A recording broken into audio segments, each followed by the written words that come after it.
Hello student, welcome back my YouTube channel ज्ञान bio. तो आज हम स्टडी करेंगे स्ट्रक्चर ऑफ स्पर्म्स की। तो चलिए देखते हैं यहाँ पर स्ट्रक्चर ऑफ स्पर्म में। Sperm is a microscopic structure, यानी कि ये बहुत छोटे जीव होते हैं जो हमें नहीं दिखते हैं।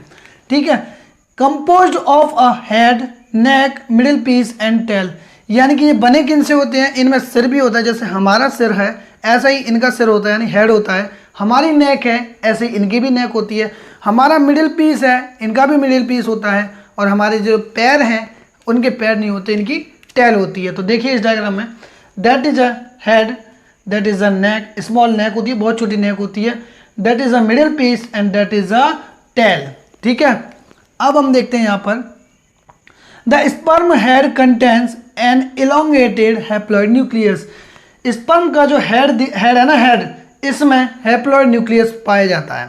हैप्लॉइड का मतलब क्या होगा, एन इसके अंदर होगा, एन ओवम के अंदर होगा, दोनों आपस में फ्यूज करेंगे 2n बनाएंगे।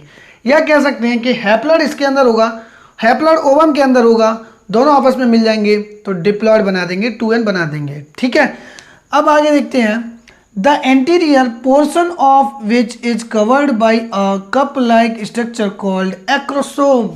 देखिए हेड का जो एंटीरियर पोर्शन है ना, ऊपर वाला portion, that is a acrosome. और इस एक्रोसोम में कई सारे एंजाइम्स मौजूद होते हैं जो कि ओवम की वॉल को पेनिट्रेट करने में मदद करते हैं।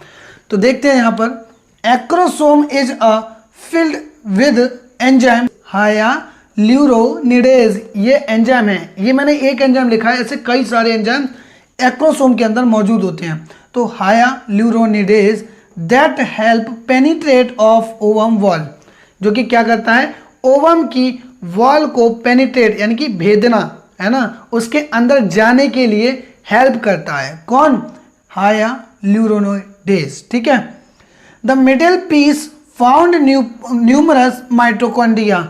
देखिए यहाँ पर ये जो मिडिल पीस आपको दिख रहा है, इसमें कई सारे माइटोकॉन्ड्रिया मौजूद होंगे। और आप लोग जानते होंगे mitochondria powerhouse of the cells कहलाता है, यानी कि ये ऊर्जा का भंडारण है। एटीपी सिंथेसिस इसी जगह पर होती है।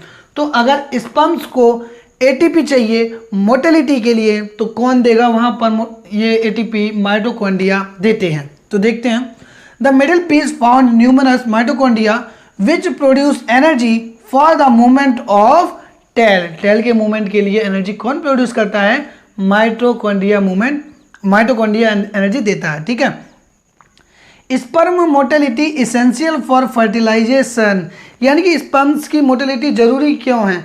अब एक बात बताइए, हमारा भी तो चलना जरूरी होता है, एक प्लेस से दूसरे प्लेस पर हमें भी तो खाना खाना है या हमें अपनी मंजिल तक जाना है तो चलना पड़ेगा।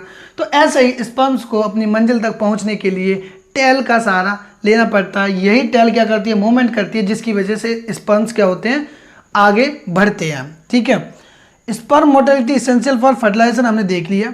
The human male ejaculates about 200 to 300 million, यानी कि 200 से 300 million sperm during a coitus. एक कोइटस में 200 से 300 मिलियन स्पर्म बाहर रिलीज हो जाते हैं। ठीक है, अब यहाँ पे देखते हैं 60% एंड 40% का क्या चक्कर है।